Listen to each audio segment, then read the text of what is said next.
আচ্ছা, তো দেখো আজকের এই ভিডিওটাতে আমরা ক্লাস 10-এর সরল সুদ চ্যাপ্টারের কিছু অঙ্ক দেখব। ঠিক আছে, দেখো প্রথম প্রশ্নটা কি আছে, বলা আছে যে দুই বন্ধু একসঙ্গে একটি ছোট ব্যবসা চালানোর জন্য বার্ষিক 12% সরল সুদের হারে একটি ব্যাংক থেকে 15,000 টাকা ধার নিলেন। 4 বছর পরে ওই টাকার জন্য তাদের কত টাকা সুদ দিতে হবে হিসেব করে লিখি। এটা যেহেতু প্রথম প্রশ্ন, এটা একদম ইজি দিয়েছে এবং জাস্ট হচ্ছে আমরা জানি যে সরল সুদের যেটা সূত্র আই সমান PTR/100, এই সূত্রটা দিয়ে সিম্পল একটা অঙ্ক দিয়েছে প্রথম অঙ্কটা। তো কী কী দেওয়া আছে অঙ্কটাতে, বলা আছে যে বার্ষিক 12% সরল সুদের হারে, তার মানে যেগুলো দেওয়া আছে আগে সেগুলো লিখে নেব। তাহলে সুদের হার দেওয়া আছে, তাহলে প্রথমে আমরা দেখব যে সুদের হার R% সমান বলা আছে 12%। আচ্ছা, আর কি বলা আছে, ব্যাংক থেকে 15,000 টাকা ধার করেছে, মানে 15,000 টাকাটা হচ্ছে আসল, তাহলে আসল দেওয়া আছে পি হচ্ছে 15,000 টাকা, এত টাকা। আর দেওয়া আছে সময়, বলা আছে যে 4 বছরের জন্য, তাহলে সময় বা টি সমান হচ্ছে 4 বছর। ঠিক আছে, তাহলে যেটা প্রশ্ন আছে কি, যে সুদ নির্ণয় করতে হবে, বলেছে কত টাকা সুদ হিসেবে দিতে হবে। তাহলে সুদ বের করা যেটা সিম্পল, যেটা ফর্মুলা আছে আই সমান PTR/100, আমরা জানি এটা অ্যাপ্লাই করব। পি বলতে কত, 15,000 টাকা, টি বলতে 4 বছর, আর বলতে বলা আছে 12% ডিভাইডেড বাই হচ্ছে 100। দেখো কাটাকাটি করলে এখানে দুটো শূন্য কাটবে 15,000-এর দুটো জিরোর সঙ্গে, তাহলে 15×4 হচ্ছে 60, মানে 600 ইন্টু 12, তাহলে এটা হবে 7,200 টাকা। এটা হচ্ছে যে 4 বছর পরে তাদেরকে সুদ হিসেবে 7,200 টাকা জমা দিতে হবে। এটা হচ্ছে প্রথম প্রশ্নের উত্তর, 7,200। পরের প্রশ্নটা দেখো কে আছে, দেওয়া আছে যে 2005 সালের 1 জানুয়ারি থেকে 27 মে পর্যন্ত বার্ষিক 6% সরল সুদের হারে 2,000 টাকার সুদ কত হবে নির্ণয় করি। দেখো এই অঙ্কটাতে দু একটা জিনিস বোঝবার আছে অঙ্কটা শুরুতে। দেখো প্রথম কথা হচ্ছে যে 2005 যেটা বলা আছে, 2005 সাল হচ্ছে একটা নন লিপিয়ার, মানে লিপিয়ার নয়। কি করে বুঝবো লিপিয়ার কি লিপিয়ার নয়? কোনো সাল লিপিয়ার হতে গেলে হয় সেই সালটার শেষে যে দুটো শূন্য থাকবে, হয় যেমন হচ্ছে ধরো 1900 সাল, 1800 সাল, এগুলো সব হচ্ছে লিপিয়ার। 2000 সাল, এগুলো লিপিয়ার, শেষে দুটো জিরো থাকলে সেটা লিপিয়ার, 1 নম্বর। আর হচ্ছে আরেকটা উপায় আছে দেখার, চেক করার, সেটা হচ্ছে যে কোনো একটা সাল যদি দেওয়া থাকে, যেমন ধরো 2022, এর যে লাস্ট যে দুটো ডিজিট দিয়ে যেটা অঙ্কটা হচ্ছে মানে 22, এটাকে আমরা 4 দিয়ে ভাগ করব। 4 দিয়ে যদি এটা ভাগ যায় তাহলে এটা লিপিয়ার হবে, আর যদি ভাগ না মিলে, ঠিক আছে, ভাগ শেষ থেকে গেলে, তাহলে এটা লিপিয়ার নয়। যেহেতু 22কে 4 দিয়ে ভাগ যাবে না, তাহলে এটা লিপিয়ার নয়। 2024 যদি ধরি, শেষে দেখো আছে 24, দুটো ডিজিট ধরলে, শেষের দুটো ধরলে 24, যেহেতু 4 দিয়ে ভাগ যাবে, তাহলে 2024 হচ্ছে একটা লিপিয়ার। তাহলে এই অঙ্কটার ক্ষেত্রে প্রথমে যেটা দেখার আছে যে 2005 সাল হচ্ছে লিপিয়ার নয়, আর যেহেতু এটা লিপিয়ার নয়, তার মানে এখানে ফেব্রুয়ারি মাসে 28 দিন হবে। এটা একটা পয়েন্ট। দ্বিতীয় পয়েন্ট, এই অঙ্কটার ক্ষেত্রে দেখো খেয়াল রাখার আছে যে যেটা পর্ষদের বইয়েতে করেছে ক্লাস 10-এর, যে বলা আছে 1 জানুয়ারি থেকে 27 মে পর্যন্ত, এইটা হচ্ছে সময়টা বলা আছে, প্রথম 1 জানুয়ারি থেকে 27 মে পর্যন্ত। এবার যখন আমরা সময়টা হিসেব করব, এক্ষেত্রে দেখো এই কথাটার মানে হচ্ছে 1 জানুয়ারি থেকে 27 মে পর্যন্ত, কথাটার মানে হচ্ছে যে আমাকে 1 জানুয়ারিটাও ধরতে হবে ক্যালকুলেশনে, আর 27 মেটাকেও ধরতে হবে। কিন্তু পর্ষদের বইয়ে ওরা উত্তরটাকে যেভাবে দেখিয়েছে, মানে উত্তরটা ওরা ক্যালকুলেশন করেছে 27 দিন না ধরে, মে মাসে ওরা ধরেছে জাস্ট 26 দিন। ঠিক আছে, তাহলে বইয়ের উত্তরের মতো করে যদি এটা করা যায়, তাহলে সেটা আমাদেরকে করতে হবে কি, যে 26 দিন ধরে অঙ্কটা করতে হবে। আর 27 দিন ধরে করলে উত্তর আসবে, কিন্তু সেটা ভগ্নাংশে উত্তর আসবে, কাটাকাটিটা হচ্ছে শেষে পুরোপুরি কাটাকাটি মিলবে না, একটা ভগ্নাংশে উত্তর আসবে, দশমিকে উত্তর আসবে। ঠিক আছে, তাহলে দেখো যদি আমরা হচ্ছে বইয়ের হিসেব মতন করি, তাহলে প্রথম যেটা দেওয়া আছে যেগুলো লিখে নেব, যে 2000 টাকা বলা আছে, তাহলে এখানে আসল বলা আছে, তাহলে আসল বা পি সমান হচ্ছে 2000 টাকা। আচ্ছা, সময়টা আমরা বের করব। আচ্ছা, তার আগে দেওয়া আছে সুদের হার, তাহলে সুদের হার 6% বলা আছে, তাহলে সুদের হার বা R% সমান হচ্ছে 6% বলা আছে। এবার দেখো সময় যেটা আমরা ক্যালকুলেট করব, দেখো টি, ঠিক আছে। জানুয়ারি মাস প্রথমে আছে, জানুয়ারি মাস আমরা জানি 31 দিনে হয়। ফেব্রুয়ারি মাস কত হবে এখানে 28 দিন। 28 কেন হবে, কারণ 2005 হচ্ছে লিপ ইয়ার নয়। যদি ওটা লিপ ইয়ার সাল হতো তাহলে 29 দিন হতো। তাহলে ফেব্রুয়ারি 28, মার্চ মাস হচ্ছে 31 দিনে হবে, এপ্রিল মাস আবার 30 দিন, আর মে মাস যেটা বললাম এই অঙ্কটার ক্ষেত্রে ওরা করেছে কি পর্ষদের বই, এটা হচ্ছে 26 দিন ধরেছে। 27শে মে পর্যন্ত বলেছে ঠিকই, কিন্তু 27 তারিখটাকে এক্সক্লুড করে দিয়েছে, 26 দিন পর্যন্ত ধরেছে। দিলে এটা টোটাল হচ্ছে 146 দিন, ঠিক আছে, এটা দিনে আসবে। আর আমরা জানি যে যেটা আমাদের সূত্র, যেটা সরল সুদ বের করার সূত্রে যে টি থাকে, আই সমান পি টি আর বাই 100, ওখানে টি সবসময় বছরে বসাতে হয়, বছরে মান বসাতে হবে। 146 যেহেতু দিন, তাহলে টি এর জায়গায় 146 বসানো যাবে না। এটাকে আগে কি করতে হবে, বছরে প্রকাশ করতে হবে। আর যেহেতু দিন আছে, বছরে প্রকাশ করতে গেলে 365 দিয়ে ভাগ করতে হবে। তাহলে সময় বা টি হবে 146 বাই 365 বছর। এবার যেটা নির্ণয় করতে বলেছে যে সুদ কত হচ্ছে হবে সেটা হিসেব করতে হবে। তাহলে সুদ সমান পি টি আর বাই 100।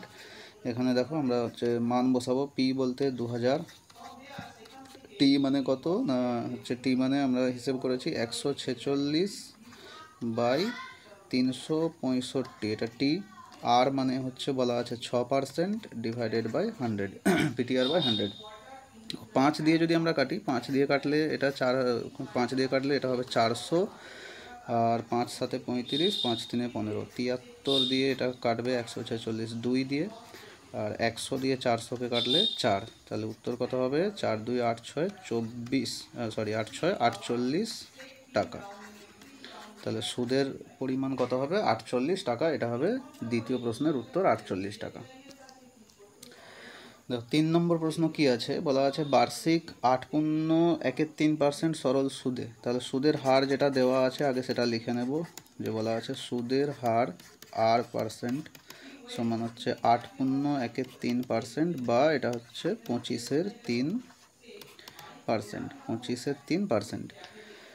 960 টাকার এক বছরের, কি বলা আছে দেখো, যে 8.13% সরল সুদে 960 টাকার এক বছর 3 মাসের সবৃদ্ধিমূল কত হবে। তাহলে আসল বলা আছে কত, 960 টাকা, আসল বা পি 960 টাকা দেওয়া আছে। এবার সময় যেটা দেখো এখানে বলা আছে, সময় বা টি যেটা বলা আছে যে 1 বছর 3 মাস। আর আমরা এইমাত্র আগের অঙ্কটাতে কি দেখেছি, যে সময়কে সবসময় বছরে প্রকাশ করতে হবে। তাহলে 1 বছর এটা তো বছরেই আছে, এটাকে বছরে প্রকাশ করার কিছুই নেই। যেটা 3 মাস যেটা আছে এটাকে বছরে প্রকাশ করবো। আর যেহেতু এটা মাসে আছে, বছরে প্রকাশ করতে গেলে এটাকে করতে হবে 12 দিয়ে ভাগ। তার মানে এটা হবে 1 যুক্ত 1-এর 4, 1-এর মানে কত হচ্ছে 5-এর 4 বছর, এটা হবে টি। এবার অঙ্কটাতে কি বলেছে, সবৃদ্ধি মূল কত হবে। সবৃদ্ধি মূল কথার মানে হচ্ছে যে সুদ আর আসল মিলিয়ে। তাহলে প্রথমে আমরা আগে কি করব, সুদ নির্ণয় করে নেব, কত টাকা সুদ হবে। সুদ বের করার জন্য সূত্র লাগাবো পিটিআর আপন 100। তাহলে পি হচ্ছে যে 960, টি মানে হচ্ছে আমরা হিসেব করেছি কত 5-এর 4 বছর, পিটিআর। আর এর মান কত 25-এর 3, তাহলে 25 উপরে বসবে, 3 নিচে, আর বসবে নিচে 100। তাহলে দেখো 3 আর 4 হচ্ছে কত 12, 12 দিয়ে কাটলে এটা 80, কারণ 12 8 কত 96, 80। 25 দিয়ে কাটলে এটা হবে 4, আর 4 দিয়ে যদি 80-কে কাটি এটা হচ্ছে 20। তাহলে কত হচ্ছে যে 100 টাকা সুদ হচ্ছে, 100 টাকা, 100 টাকা বেরোচ্ছে, ঠিক আছে, 100 টাকা সুদ। আর এখানে প্রশ্নে বলেছে সবৃদ্ধি মূল। তাহলে সবৃদ্ধি মূল বের করতে গেলে কি করতে হয় না, সুদ আর আসলকে যোগ করতে হয়। তাহলে সবৃদ্ধি মূল কত হবে, আমাদের এই অঙ্কটার উত্তর কত হবে, যে সুদ আমরা জানি কত 100 টাকা, আর আসল ছিল 960 টাকা। তার মানে এটা হয়ে যাবে কত না 1060 টাকা, এটা হবে উত্তর। সবৃদ্ধিমূল হবে 1060 টাকা, এটা হবে এই অঙ্কের উত্তর, ঠিক আছে। যদি শুধু সুদ বলতো এই অঙ্কটাতে তাহলে উত্তর হতো 100 টাকা। যেহেতু সবৃদ্ধিমূল মানে সুদ আর আসল মিলিয়ে, তাহলে এর সঙ্গে সুদের সঙ্গে আসল যোগ করতে হবে। আসল 960 টাকা ছিল। 4-এর প্রশ্নটা আছে উৎপলবাবু তার জমি চাষের জন্য সমবায় ব্যাংক থেকে বার্ষিক 6% সরল সুদের হারে। তাহলে প্রথমে দেখো সুদের হার দেওয়া আছে, সুদের হার যেগুলো দেওয়া আছে সেগুলোকে আগে লিখে নিতে হবে। সুদের হার R% সমান 6% বলা আছে। 6% সরল সুদের হারে 3200 টাকা, তা 3200 টাকা আসল দেওয়া আছে, আসল লিখে নেব। আসল হচ্ছে পি সমান 3200 টাকা। বলেছে 2 বছরের জন্য ধার নিলেন, তাহলে 2 বছর সময়ও বলা আছে অঙ্কটাতে, সময় বা টি সমান হচ্ছে 2 বছর। বলেছে 2 বছরের জন্য ধার নিলেন, 2 বছর পরে সুদে আসলে কত টাকা শোধ দিতে হবে। তো এখানেও হচ্ছে সুদে আসলে মানে সবৃদ্ধিমূল, সুদ আর আসল দুটোকে যোগ করতে হবে। তাহলে প্রথমে আগে সুদ নির্ণয় করব, সুদ বা আই, PTR বাই 100, পি বলতে 3200, টি বলতে হচ্ছে 2 বছর, আর বলতে 6% ডিভাইডেড বাই 100। তাহলে দুটো জিরো কাটবে, তাহলে 6 2 12, 12 2 হচ্ছে 24-এর 4, হাতে থাকবে 2, আর 12 3 36, 2 38, 384 টাকা এটা হচ্ছে সুদ। আর যেহেতু বলেছে সুদে আসলে কত টাকা শোধ করবে, তাহলে সুদ আসল মানে হচ্ছে কত হবে না, দুটো যোগ হবে, সুদ আর আসল যোগ হবে। তাহলে সুদ হচ্ছে 384 টাকা, আর আসল ছিল 3200 টাকা। তাহলে উত্তর হবে 8453, 3584 টাকা, 3584 টাকা এই অঙ্কটার উত্তর হবে। ঠিক আছে, পাঁচের কোশ্চেনটা আছে যে বার্ষিক 5/2 সরল সুদের হারে, তাহলে সুদের হার বলা আছে এখানে, সুদের হার R% সমান 5.25% বলা আছে। শোভা দেবী একটি ব্যাংকে কিছু টাকা জমা রাখেন। দেখো এই অঙ্কটাতে কিছু টাকা বলেছে, এই যে কিছু টাকা বলেছে মানে যেটা জমা রেখেছে সেটাই আসল, সেটা দেওয়া নেই অঙ্কেতে, তাহলে আসল আমরা ধরে নেব, এই অঙ্কটাতে আসল দেওয়া নেই। ঠিক আছে, বলেছে কিছু টাকা হচ্ছে জমা রেখেছে, তাহলে আসলকে আমি ধরে নেব কত, যে পি টাকা, মানে পি টাকা জমা রেখেছিল ধরে নেব। কিছু টাকা জমা রাখেন 2 বছর পরে, দেখো অঙ্কে বলা আছে সময় বলে দিয়েছে 2 বছর, তাহলে টি হচ্ছে 2 বছর। 2 বছর পরে সুদ হিসেবে 840 টাকা পেলেন, সুদ বলে দেওয়া আছে, সুদ মানে আয় দেওয়া আছে এই অঙ্কটাতে, 840 টাকা হয়েছে, বলছে যে তিনি পেলেন 2 বছর পরে। তাহলে বলেছে কত টাকা জমা রেখেছিলেন, মানে এইটা বের করতে হবে, পি বের করতে হবে। তাহলে এখানেও একই জিনিস আমরা জানি, আই সমান কত, PTR বাই 100, যেই মানগুলো দেওয়া আছে বসে দেওয়া, আয়ের জায়গায় হচ্ছে 840, পি তো দেওয়া নেই অঙ্কে, বের করতে হবে, পি যেমন আছে থাকবে, টি হচ্ছে 2 বছর, আর মানে হচ্ছে সুদের হার 5.25, PTR বাই 100। এটা এখানে দশমিক হচ্ছে তুলে দিলে নিচে আরও দুটো জিরো আসবে, তাহলে এখান থেকে পি এর যে মান হবে কোনো ক্রস ক্যালকুলেশন করে দিলে কত হবে, 840 ইন্টু হচ্ছে 10,000 ডিভাইডেড বাই 2 ইন্টু 525। দেখো আমরা যদি হচ্ছে 525 দিয়ে কাটি, মানে 25 দিয়ে যদি এটাকে কাটি, 25 4 100, দুটো শূন্য হবে, আর 25 দিয়ে 525কে কাটলে কত হচ্ছে না, 25 2 25, 25 25-এ 625 হয়, তাহলে 25 2 50, আর 2 থাকবে, 25 থাকে 25 মানে 21, 21 হচ্ছে, আর 2 দিয়েও এটাকে কাটাকাটি যাবে, 2 দিয়ে কাটলে এটা হচ্ছে 200, 21 দিয়ে দেখো 840কে কাটলে কত দিয়ে যাবে, 4 দিয়ে যাবে, মানে 40। তাহলে উত্তর এটার কত হচ্ছে, নিচে আর কোনো সংখ্যা নেই, 2 4 হচ্ছে 8, আর 3টে শূন্য থাকবে, 8000 হচ্ছে আসল, 8000 টাকা শোভাদেবী ব্যাংকে জমা রেখেছিলেন, তাহলে পি হচ্ছে 8000। আচ্ছা, 6-এর অঙ্কটা আছে, বলেছে গৌতম একটি মুরগি খামার খোলার জন্য একটি সমবায় ব্যাংক থেকে বার্ষিক 12% সরল সুদের হারে, তাহলে সুদের হার দেওয়া আছে কত না, সুদের হার R% সমান হচ্ছে 12% বলা আছে,